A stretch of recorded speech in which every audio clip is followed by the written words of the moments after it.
तर तुम्ही तुमच्या बॅचमेट्सला काय देत इन्स्पिरेशन?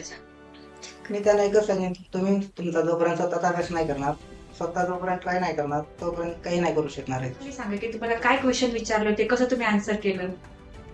माझे तिथे 3 राउंड झाले होते. पहिल्या राउंडमध्ये फक्त मला बेसिक डिटेल विचारली होती. सेकंड राउंड टेक्निकल होता.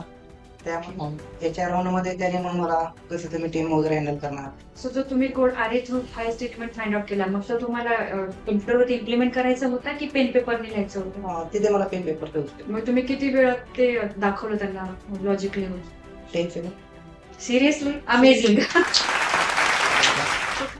तिथेच मी रूम म्हणून जवळपास 2 ते 3 तास कोडिंगचे आणि तासभर आपलं थेरॉटिकल अभ्यास करू.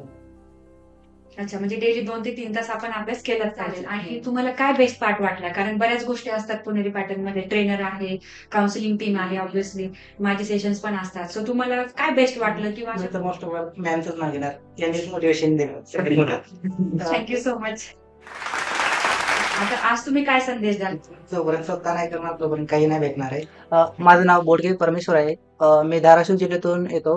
माझं बॅकग्राऊंड आहे, ग्रॅज्युएशन कंप्लीट आहे, बॅचलर ऑफ कॉम्प्युटर सायन्स मध्ये. सध्या मी TCS सारख्या नामांकित कंपनीमध्ये सिलेक्शन झालंय माझं. फर्स्ट मी जेव्हा इथं पुणेरी पॅटर्नला मी स्वतः व्हिजिट नाही गेलो, माझे फ्रेंड आले होते. त्यांनीच सिद्धेश सरांशी वगैरे कॉन्टॅक्ट करून मला टोटल डिटेल शेअर केली. त्यांच्या थ्रूच माझं इथे ऍडमिशन झालं.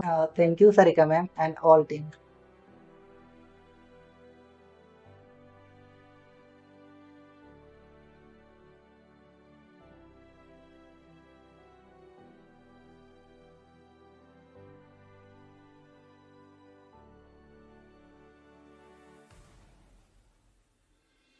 जसं तुम्ही फुल जावाचा क्लास आपल्या इथे केलेला आणि बरेच स्टुडंट्स अजूनही क्लास तुमचा ऑनगोईंग आहे, बऱ्याच गोष्टी चालू आहेत.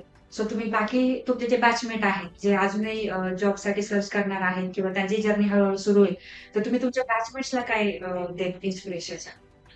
मी त्यांना एकच सांगेन की तुम्ही तुमचा जोपर्यंत स्वतःचा अभ्यास नाही करणार, स्वतः जोपर्यंत ट्राय नाही करणार, तोपर्यंत काही नाही करू शकणार आहे. जसं की आता मी स्वतः मॅमला एक माहिती आहे, करत होतो. सो जोपर्यंत नाही करणार तोपर्यंत कधीच काही नाही होऊ म्हणजे आउटपुट येईपर्यंत आपण थोडंसं त्याला लगेच वाटेल पाहिजे. पाहिजे. असं नाही आपण कारण मी एकदा पाहिलं होतं क्लासमध्ये परमेश्वर, आय थिंक सॅटर्डेचा दिवस होता. जो एकदा म्हणजे नाही का एकदा मी पाहिलं स्टुडंट की बसलाय आपला तो करतोय, मला एक help मागितली. आधी तर असं म्हटलं की मला शक्यतो जमेल की नाही माहित नाही मला, पण समहाऊ ती गोष्ट जमली. सो डेटाबेस कनेक्शन वरती ती गोष्ट होती आय थिंक. असं आहे. आणि आय थिंक आता कंपनीच्या इंटरव्ह्यू मध्ये पण तीच गोष्ट विचारली. व्यवस्थित झाली. हा, डबल तीच झाली.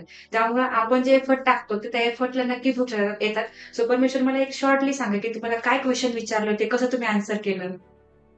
माझे तिथे 3 राउंड झाले त्याच्या म्हणजे टोटली इंटरव्ह्यूचे. त्यामध्ये पहिल्या राउंडमध्ये फक्त मला बेसिक डिटेल विचारली होती. सेकंड राउंड टेक्निकल होता. त्यामध्ये मला टोटल मग थोडंसं ॲडव्हान्स जावाबद्दल आणि त्यांनी मला एक प्रोग्राम लिहायला दिला, जो डेटाबेसची कनेक्टिव्हिटी होती. आणखी तेव्हा नॉर्मल एक प्रोग्राम विचारला, जो मला अरे through highest element find out करायचा होता. त्याच्या राउंडमध्ये त्याने मग मला कसं तुम्ही टीम वगैरे हँडल करणार, नॉर्मल क्वेश्चन. ओके. सो जो तुम्ही code are through file statement find out केला, मग तो तुम्हाला कम्प्युटरवरती इम्प्लिमेंट करायचा होता की पेन पेपरने लिहायचं होतं? तिथे मला पेन पेपर ठेवतो. मग तुम्ही किती वेळ ते दाखवलं त्यांना लॉजिक लिहून? 10 सेकंड. Seriously amazing. सो खरंच कौतुक करण्यासारखी गोष्ट आहे. खरंच खूप सारी मुलं करतात, पण काही स्पेशल गोष्टी असतात. तर मला सांगा की तुम्ही ॲव्हरेज जो स्टडी टाईम होता तुमचा कोडिंगचा असेल म्हणा किंवा, तर तुम्ही कसं मॅनेज केलं? अगदी काही तुम्ही 4-5 महिन्यांमध्ये क्लास केला, प्लेसमेंट घेतली. सो ते जरा तुम्ही सांगाल का? कारण बाकी मुलांना हेल्प होईल. मी एक तर क्लास ऑनलाईन करत होतो, कारण की ऑफलाईन देणं मला टाइम वेस्ट होत होता, असं मला वाटायचं. तिथेच मी रूम म्हणून जवळपास 2 ते 3 तास कोडिंगचे आणि तासभर आपलं थेरॉटिकल अभ्यास करू. अच्छा, म्हणजे डेली 2 ते 3 तास आपण अभ्यास केलाच पाहिजे. अशा गोष्टी. चालेल. आणि तुम्हाला काय बेस्ट पार्ट वाटला? कारण बऱ्याच गोष्टी असतात पुणेरी पॅटर्न मध्ये, ट्रेनर आहे, काउन्सिलिंग टीम आहे, ऑब्व्हियसली माझे सेशन्स पण असतात. सो तुम्हाला काय बेस्ट वाटलं किंवा अशा कुठल्या गोष्टींची जास्तीत जास्त हेल्प झाली? मी तर मोस्ट ऑफ मॅमचंच नाव घेणार. यांनीच मोटिवेशन दिलं. तेच सांगायचे कसं काय करायचं, कसं बोलायचं. त्यांच्याच थ्रू खूप मोठी तुमची झाली असेल. Thank you so much. चालेल. आणि आता आज तुम्ही काय संदेश द्याल? कारण कसं होतं ना, जोपर्यंत आपल्याला पहिला जॉब मिळत नाही, तोपर्यंत आपल्या मनामध्ये सतत हे राहतं, की मला मिळेल का नाही, मिळेल का नाही? जसं बाकी स्टुडंटलाही असं वाटतं. जर आज तुम्हाला फर्स्ट जॉब मिळाला तर तुम्ही काय मेसेज म्हणजे बेस्ट मेसेज काय असेल तुमचा आज बाकी स्टुडंटला? जोपर्यंत स्वतः नाही करणार तोपर्यंत काही नाही भेटणार आहे. बस असं. त्यांना डिरेक्शन काय द्या? स्वतः तर करायची ऑब्व्हियसली इच्छाच आहे प्रत्येकाला, पण त्यात as a Java full stack म्हणजे ज्याच्यामध्ये 100% कोडिंग आहे, तर त्यामध्ये स्वतःहून त्यांनी काय केलं पाहिजे? जसं की आपल्याकडे एखादा 1 अवरचा क्लास होतो, मग त्या क्लासला रिपीटली पाहिलं पाहिजे का कसं केलं पाहिजे? म्हणजे काय नाही केलं पाहिजे? एक तर एक तासाचा क्लासमध्ये आपण जे काही केले त्याचा आधी टोटली थेरॉटिकल अभ्यास केला पाहिजे. त्याच्या छोटी छोटी गोष्टी आपण अंडरस्टँड केली पाहिजे. ओके. त्यानंतर त्याचं इम्प्लिमेंटेशन रिअल इम्प्लिमेंटेशन हे करावं गरजेचं आहे. कारण की एक दिवस पण आपण ब्रेक केला तर नेक्स्ट दिवस आपल्याला आठवणार नाही आपण काय शिकले. अच्छा, म्हणजे सातत्य फार महत्वाचं आहे. त्याचं खूप महत्त्व. आणि प्रोजेक्ट बद्दल तुम्ही काय बोलाल? किती प्रोजेक्ट तुम्ही बनवले किंवा त्याची कशी हेल्प झाली प्रोजेक्टची? मी माझ्या खूप प्रोजेक्ट बनवले असतील. त्यातला सगळ्यात मोठा प्रोजेक्ट होता जो मी किसन सरांना आपण शेअर केला होता. तसेच जर प्रोजेक्ट प्रॅक्टिस केली तर म्हणजे ऍव्हरेज किती आपण सांगू शकतो? कारण काही काही मुलांकडे एक प्रोजेक्ट कसा कसा असतो, तर तुम्ही काय मेसेज द्याल? किती प्रोजेक्ट बनवावे लागतील? मला असं वाटतं कमीत कमी जर फुल स्टॅक द्यायची पाहिजे त्या तर आपण HTML वर नॉर्मल आपलं रिझ्यूम वगैरे क्रिएट केला पाहिजे. CSS मध्ये एखादे स्वतः पोर्टफोलिओ वगैरे, जावास्क्रिप्ट मध्ये एखादं ऍप्लिकेशन म्हणजे वेब ऍप्लिकेशन अच्छा, ओके. आणि म्हणजे लँग्वेज वाईज बनवलं पाहिजे. लँग्वेज वाईज आणि तिथे कंटिन्यू होते. आणि रिएक्ट मध्ये लाईक दॅट एखादं क्राउड प्रोसेसिंग घेऊन टोटल वेबसाईट टोटल म्हणजे डायनॅमिक वेबसाईट म्हणायचं. ग्रेट. बघा म्हणजे बेसिक पासून रिॲक्ट पर्यंत जर आपण प्रोजेक्ट वरती फोकस ठेवून जर वर्क केलं ना, तर आपल्याला जॉब प्लेसमेंट घेण्यापासून कोणीच नाही थांबू शकत. चालेल.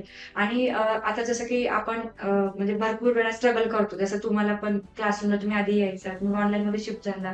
तर मग तुम्ही मेंटली कसं स्वतःला हँडल केलं? कारण बऱ्याच वेळा कसं होतं की काही कारणास्तव आपलं बजेट नसतं. भरपूर मुलं असतात. कारण प्रत्येक जण त्या गोष्टी नाही अफोर्ड करू शकत. कारण सुरुवातीला 2-4 महिने छान वाटतं. पण नंतर मग ते बजेट निघून जातं वगैरे गोष्टीचं सर्व्हायवल असतं, छोटी गोष्ट असं. कारण मॅक्झिमम मुलं हे गावाकडून शहरामध्ये येतात शिकण्यासाठी आणि प्रत्येक स्टुडंटची ती क्षमता नसते. आणि असं पण होतं की मला तर आता समजत नाही जास्त आणि मी घरच्यांना कसं सांगू? कारण मी क्लाससाठी इथपर्यंत आलो. तर हे जे सिच्युएशन आहे घरच्यांशी डील करण्याची, मग त्यांना तुम्ही कसं समजावून सांगितलं? म्हणजे वेळ लागतो ह्या गोष्टीला कसं? मी तर एकच सांगेन जर तुमचे क्लास कधी पण ऑनलाईन पण प्रोव्हाइड केली तर तुम्ही घरी बसून पण तेवढा अभ्यास करू शकता जो आपण पुण्यामध्ये येऊन करू. ओके. आणि जर करायचं माझं एकच सजेशन आहे गावामध्ये राहून कमीत कमी 3-4 महिने करा आणि त्यानंतर पुण्यामध्ये शिफ्ट व्हा क्लासरूमला. क्लासरूम. बरोबर. आणि जसं तुम्ही मला म्हटलात की मोटिवेशनल सेशन, तर मग तुम्हाला काय डिफरन्स जाणवतो? ऑनलाईन मध्ये बेस्ट आहे की क्लासरूमला बेस्ट आहे? कारण तुमच्या सगळ्यात बेस्ट मोटिवेशनचा तो पार्ट राहिलाय. तर तुम्ही काय सांगाल? मोटिवेशन हे वीकली मस्त वाटतं डेली पण आपण नाही घेऊ शकत. करेक्ट. डेली आपण नाही करू शकत कारण असं किती बघणार आपण ना युट्यूब आणि इंस्टाग्राम. सो ते आहे. आणि मग त्यातली त्यात क्लासरूम मध्ये यायला पाहिजे स्टुडंटनी की ऑनलाईन युट्यूब वरती पण गेलं पाहिजे? काय वाटतं? पहिले 2-3 महिने ऑनलाईन केलं तरी काही प्रॉब्लेम नाही. त्यानंतर रिझ्यूम मेकिंग वगैरे ऑफलाईन येऊन आणि सजेशन घेऊन केलं तर मस्त राहील. चालेल. आणि सगळ्यात महत्वाचा पार्ट मला सांगायला हे आवडेल, काय काय मुलं खूप इन्थुसियास्टिक असतात, ते येऊन विचारतात. तर त्याच्यामधलाच हा एक स्टुडंट आहे, की जसं रेझ्युमे मेकिंग सेशन झालं, लगेच येऊन दाखवणार, विचारणार. तर ह्या गोष्टी करणं गरजेचं आहे. कारण जॉब हा स्वतःहून आपल्याकडे येत नाही. आपल्याला जॉबकडे जायचंय. त्यासाठी आपली तयारी होणं गरजेची आहे. रेझ्युमे असेल, HR क्वेश्चन असेल, एखादा क्वेरी असेल, डाऊट असेल, जसं प्रोजेक्ट बद्दल पण तुम्ही मला एकदा नंतर सांगितलं होतं, की माझ्याकडे हे आहे, ते आहे. सो एवढा एन्थुसियाझम जर तुम्ही ठेवलात, तर एखादी कंपनी म्हणजे त्याच्यात MNC आपला विचार करते. तर त्यामुळे तुम्ही पण इथून पुढे चांगली तयारी करा. चालेल. सो अजून एखादी गोष्ट जसं की फॅमिलीचा रोल मी विचारेल. तुमच्या फॅमिलीने तुम्हाला कसं सहकार्य केलं, सपोर्ट केलं किंवा त्यांच्याबद्दल तुम्ही काय सांगाल? आता सगळ्यांची फॅमिली सगळ्यांना सपोर्ट करते. त्यात काही नाही जास्त काही सांगू शकत नाही. त्या प्रकारे मला पण सपोर्ट आहे. ते काय म्हणतात ते? ठीक आहे, चांगली गोष्ट आहे. ते त्याची काही नाही. अच्छा. तर चांगली गोष्ट त्यांच्यासाठी बेस्ट पार्ट आहे हा. बऱ्याच वेळा काय होतं की आम्ही करा अभ्यास असं म्हणत राहतो. आणि तुम्ही तर म्हटलात की दुसऱ्या दिवशी जरी अभ्यास नाही केला तरी आपण विसरतो. तर रोजच्या अभ्यास करायला काय गोष्ट मोटिवेट करते स्वतःला? एक तर सगळ्यात मोटिवेशन आहे माझी स्वतःची फॅमिली होती. ओके. त्यांच्याकडे पहिले किती बरोबर ठेवून जातो. करेक्ट. अगदी करेक्ट. म्हणजे आपल्यासाठी जर घरच्यांनी एवढं सगळ्यात मेहनत टाकली तर आता आपला टर्न आहे त्यांच्यासाठी काहीतरी करण्याचं. हे बेस्ट मोटिवेशन. ही गोष्ट मला फार आवडली. खूप कमी मुलं असतात. कारण बरेच मुलं मी पाहिले स्वतःच्या स्वप्नांसाठी जगणार आहे.